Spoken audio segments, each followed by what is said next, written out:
Coming up on Kentucky Outlook, we're going to take a look at a myriad of issues facing the people of Kentucky.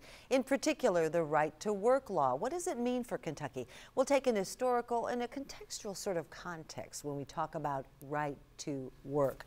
In addition, we're going to find out about the Keystone XL pipeline. What does that mean for Kentuckians? And later in the half hour, a number of education issues are facing our people of the Commonwealth. We're going to take a closer look on Kentucky Outlook next.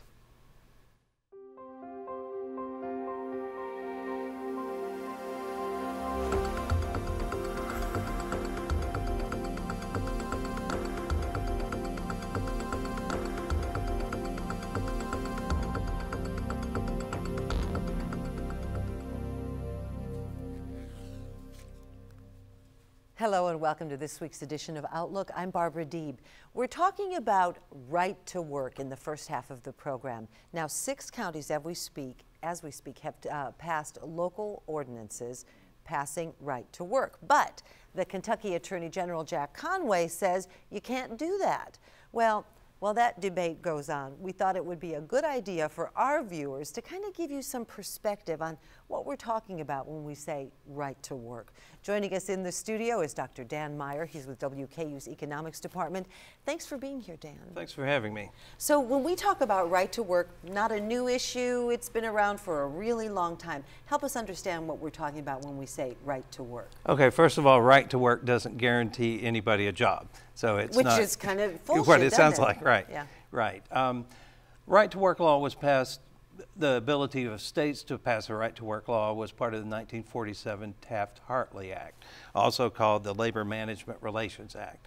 We'll get a little bit of history before we get to that, but 1947 is when we got there. National Labor Relations Act, correct. Or LA Act, okay. And so what we had was about 1900, about 3% of the population or the workers in the U.S. were members of union, which was very little. And at that time, the employers would use court injunctions.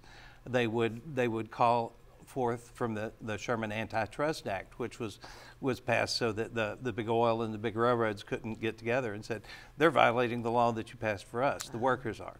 And so the courts would actually uphold the injunctions and say, workers can't get together and unions can't organize them. So beginning in the 1920s, we started having some laws that were passed that gave workers the right to unionize and gave unions the right to represent workers in collective bargaining agreements. So the first ones gave a lot of rights to the workers that they didn't have before. At that time as well, when you look at slicing the pie, most of the pie went to the owners of the capital, to the businesses. Very little went to the workers. So, but what we need to point out too, not pro or con either way, right. but working conditions for workers at that correct. time were in many cases deplorable. Correct. We had children working, we had safety issues and things along those lines. So as different laws were passed that the unions supported, and as the laws were passed that gave the union more power, we saw membership in unions coming on strong. The unions pushed for a standard work week, standard work day, for overtime, things like that. So through the years, many things that these groups were fighting for became commonplace, and then we had laws that required not only through the union contracts, but all workers to provide for overtime, for OSHA, safety and things, safety and correct, health administration, things along those lines. yeah. So lots of things that the unions have done through the years have become a commonplace. So we saw the union membership increasing through about 1970, and we went from 3% to about 24, 25% in 1970, and now we've seen, because many of the benefits are no longer something that other people are fighting for today, we've seen membership dwindle back to about 13%. That's also caused by a change in the technology, a change in the workforce, a change in away from manufacturing towards service and things along those lines. But it was in 1947 that they passed the Taft-Hartley Act that said unions have gotten too strong. And that's the first time that Congress put restrictions on unions and said, you cannot do these things, although employers have been prohibited for doing certain things. And that's where we allowed the right to work laws by the states, which up until that point, if a union and management agreed on a contract, they could include in that contract a requirement that everybody who is covered by that collective bargaining agency must pay dues to the union. And at that point, they said, well, we're going to change it a little bit, and you don't have to be a union member before you have the job. That was outlawed in this law. But you can require union membership after you're hired into this job. So it kind of opened up the job market a little bit, took some restrictions off. And it also allowed, if you did not want to join the union, you didn't have to join the union, but you had to pay money towards the portion of the union's activities that went to collective bargaining. So the conventional thinking here is that we, the state of Kentucky, and other states who are looking at this right to work, we can get more corporations, we can get more industry in here if they know that their employees that they don't have to mess with unions. That's the outlook that some people will espouse, yes. Other people will say it doesn't matter that much. If you look at right to work states and not right to work states, there are 24 in Guam right now that have right to work laws. Most of them came aboard in 1947 when this law was allowed, and the majority of those that came in at that time were southern states where manufacturing was not at that time a major factor. But if you look, it's not necessarily the right to work law that determines how much union membership you have. It's what industry you're looking at. Like the automobile industry is heavily unionized. It always has been. Which is interesting that Warren County became one of the first to pass this. Yeah, correct. Right. So there are a lot of things going on. It may be because of the economic development. It may also be you've got some political issues going on that unions tend to be supportive of democratic policies, and if we force someone to pay towards the support of the union, then the money's going in the opposite direction. You know, the opponents of the right to work laws will say that it will reduce protections for the workers, workers will receive less in pay, and things along those lines. So there are two sides, and there's politics on both sides of it as well. And it's right now, we're going to wait and see how it shakes out. Correct. And the law said states can do it. So the question is whether the states can give the right to local entities if the state doesn't take it. And I think that's where the debate is as to whether, and I think our local attorney, county attorney Amy Milliken has said, yes, the county has the right to do that, where the Attorney General has said no. So we're probably going to see some court battles, and it will be years before this is actually settled. There you have it, years before it was actually settled. But thank you for helping us get a better sense of what we're talking about when we say right to work, and what it means. So we'll get you back here as this thing sort of unfolds. Okay, happy to be here. Dr. Dan Meyer has joined us. He's with WKU's Economics Department. And now we move to the Geography Department, where Dr. Michael May is going to be joining us right after this short break as we learn more about the Keystone XL pipeline. Outlook continues. Stay with us. Program is Outlook. I'm Barbara Deeb. We're calling this edition of the program Issues. We're taking a look at a lot of the issues facing Kentuckians. In our first segment, we talked with Dr. Dan Meyer about the right to work issue. And now we're going to talk about another issue garnering the headlines. It's the XL pipeline. Now, Dr. Mike May has joined us on the program before. We're welcoming him back. Thanks for being here, Mike. Sure. So just brief our audience, if you will, what we're talking about when we say the XL pipeline, which we know starts in Alberta, Canada, but runs through the U.S. It's got many different phases, but it's this fourth phase that seems to be the controversial, or the one that's getting the headlines. Right. It's known as the XL Keystone Pipeline, and it is an infrastructure, a pipeline that carries crude of various forms from the northern United States toward the Gulf Coast, Mississippi Valley.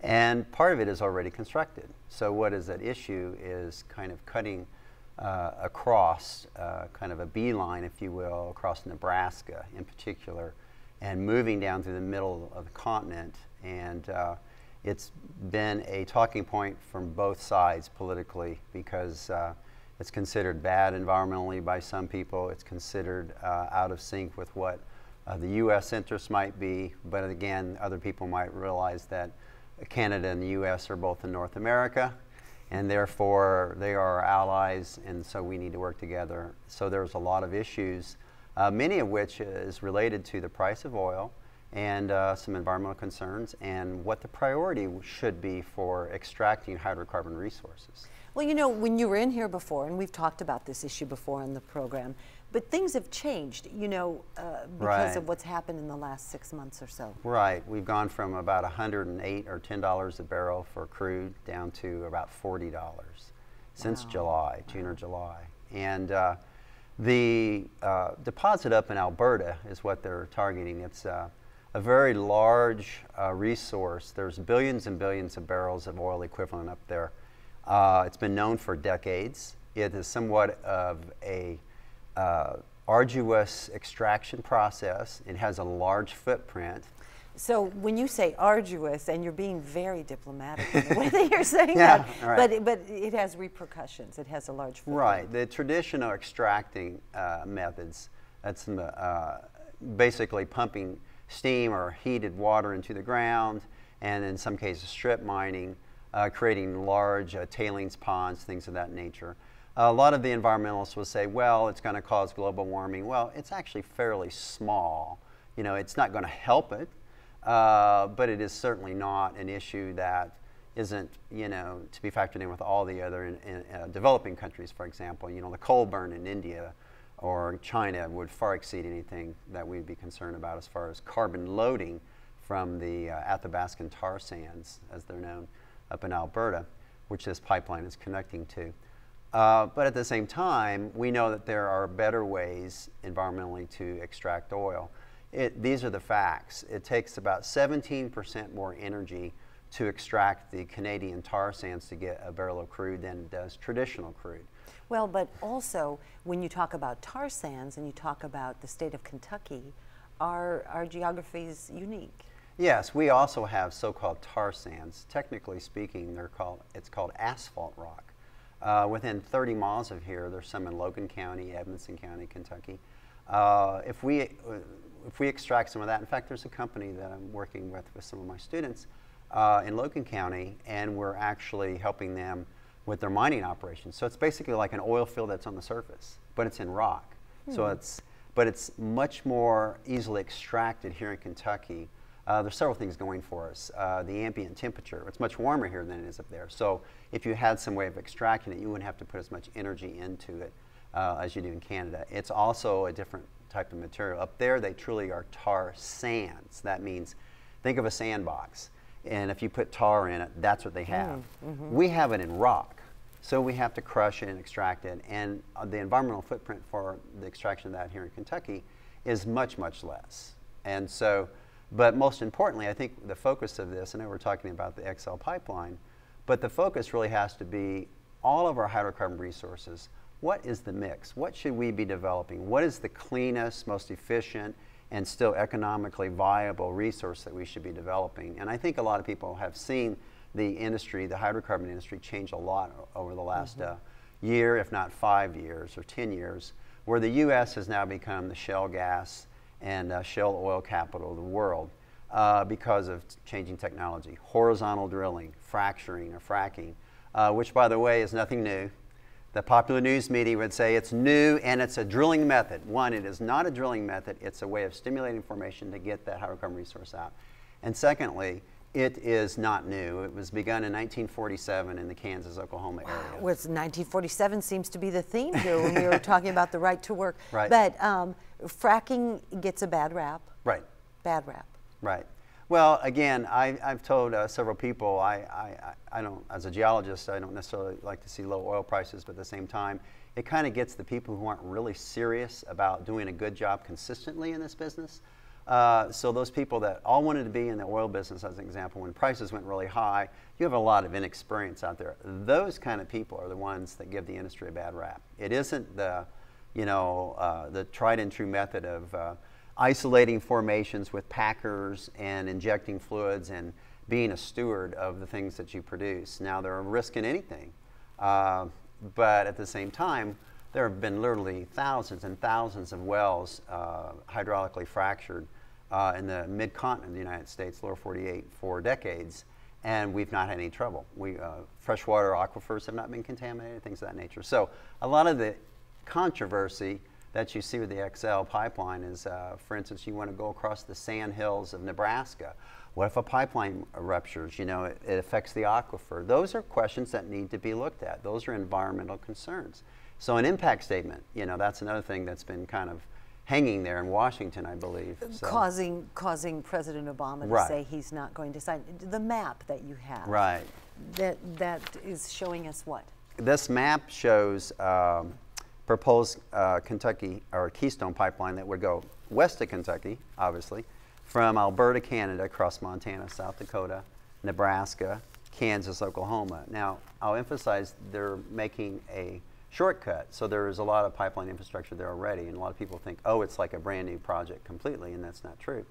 But the refineries down in Texas are made to refine this product. So the big issue is, should we go and let Canada move it to the West Coast and then send it to China anyway, or whatever? So, you know, so this is another part of the market, you know, strategy. So. To be continued? Yes. To be continued. Right. Yeah, it's ongoing. Someone will approve it or disapprove it. There you go. Well, that was easy. We'll leave it at that, but it's a very complicated issue, yes, and it it just gets more complicated. Dr. Mike May has joined us. Thank you so much. And when Outlook continues, we're going to be talking about a number of issues facing education. Community colleges, the initiative President Obama has spoken about, and No Child Left Behind. Should it go bye-bye? We're going to talk about that next on Outlook.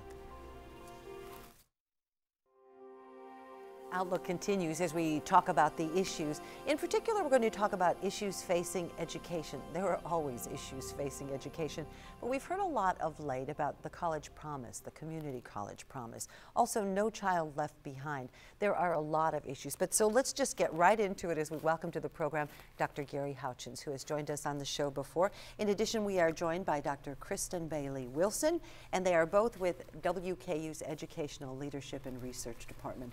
So let's get right into it if we can. The community college promise. Well, let's talk a little bit about what that means. You know, we're at an institution of higher learning. Is that going to have an impact, or should that be the case? That is in particular your area. Share that. Your opinion on the American College Initiative or American College Promise is what it's called, and it's not really free community college. I mean, the devil's always in the details. It'll make you believe, right? That's right. That's right. So if you're a low-income student and you get a Pell Grant, that will cover the entire cost of community college. So it's truly only free community college for middle-class students who typically choose four-year institutions to attend. So there are many other states besides Tennessee, although those aren't really being mentioned in the national media, with this similar scholarship. Georgia has one called the Georgia Hope Scholarship, which applies to 4 years and 2 years. Missouri has one, which is Missouri A+ scholarship, and it applies only to 2 years. New Mexico has one, New Scholars Program. Tennessee's hasn't even been implemented. It'll be implemented in 2005. So we're patterning a national initiative off of a policy in a state that hasn't even implemented this policy. But in the states where it has been implemented, researchers have found that it's diversionary. So students who would have chosen a four-year institution go to a two-year institution instead, or in the case of Georgia, students who would have chosen a two-year institution go to a four-year institution instead. When you hold out that free sign, students jump at the free sign, even if the dollar differential is the same. So, fascinating. So why do you think at this point in time it was brought to the national stage? Because President Obama or some of the other politicians needed some kind of free education to hang on the banner? Student debt, I mean, $1 trillion, and so policymakers are talking about it in every state and at the national level. It's $1 trillion, and it is an enormous amount of student debt, and it's depressive to the economy, so we've got to do something about it. Unfortunately, student debt is largely associated with living expenses, not tuition costs, particularly for those students attending community colleges, which are quite inexpensive, about $5,000. So for your institution, their tuition costs are quite low, particularly public 4 years like WKU. It has very reasonable tuition. But student debt goes out through the roof because of living expenses. Where do you think this is going to land, in your opinion, this initiative? If I recall correctly, Dr. Ransdale was here and he said, he used the word unsustainable, and I think that's an apt description of this initiative. It's not sustainable. Community colleges, students bring about 20% of the total revenue needed to the college. So 20 cents on every dollar. That's what they're bringing. That's what tuition dollars are bringing. The rest comes from local, state and federal taxes and grants. So when you only bring 20 cents of every needed dollar, something's got to give. You've got to grow that infrastructure, and you can do that cheaply by hiring part-time faculty members and offering online classes, which isn't college quality instruction, and its graduation rates are going to show that. Or you can stop providing seats for those in greatest need of seats, which is single parents, recently displaced workers, voc rehab people, low-income populations, minorities, second language learners. They will no longer find themselves with seats at the college table. Yeah, interesting. So that's the Community College Initiative. Prior, we've heard a lot about No Child Left Behind. A lot good, a lot bad, but a lot, okay? But you were talking about they may reauthorize the program this year? That's right. We have the best chance of reauthorization of the No Child Left Behind Act this year than we've had in years. When NCLB was instituted in 2002, it was a revamp of the old Elementary and Secondary Education Act from the 1970s, and it brought in an unprecedented level of federal accountability, mandated testing, an emphasis on school improvement through a system of rewards and sanctions against schools. And the bill has been controversial from the beginning. It's been up for reauthorization for a number of years. Congress has failed to reauthorize the bill under both Democratic control in President Obama's first term and in divided Congress with a Democratic Senate and a Republican House in more recent years. And so the Obama administration has instituted a system of NCLB waivers for states that give them relief from some of the more onerous aspects of the law, provided that states institute components of their education program that the administration favors, like revamped teacher evaluations and Common Core standards, for example. But now with a Republican-controlled Congress in both House and Senate, we have the best chance in years. In fact, I think it's highly likely that we're going to get a new version of No Child Left Behind. And it's going to be fairly different than what we've seen in the past. The big issue is whether the mandate that students be tested in grades 3 through 8 in reading and math and once in high school, whether that's going to hold. The current House bill says, yes, we're going to keep that component. The Senate bill takes that away and institutes fewer standardized tests at greater intervals between those tests. So that's one of several components that could have significant implications for Kentucky schools and schools around the United States. You know, as we talk about this, and I want to talk about the revamped teacher evaluation system, but I have both of you here. You're in the field. This is what you do. This is your passion. What's working in education? She said. What's really out there that's working? Well, you know, I think it all comes back to basics. High quality teaching and high quality school leadership. Those things are irreplaceable. And so, you know, in Kentucky, we've seen the implementation of a new teacher evaluation system, very well intentioned, very comprehensive.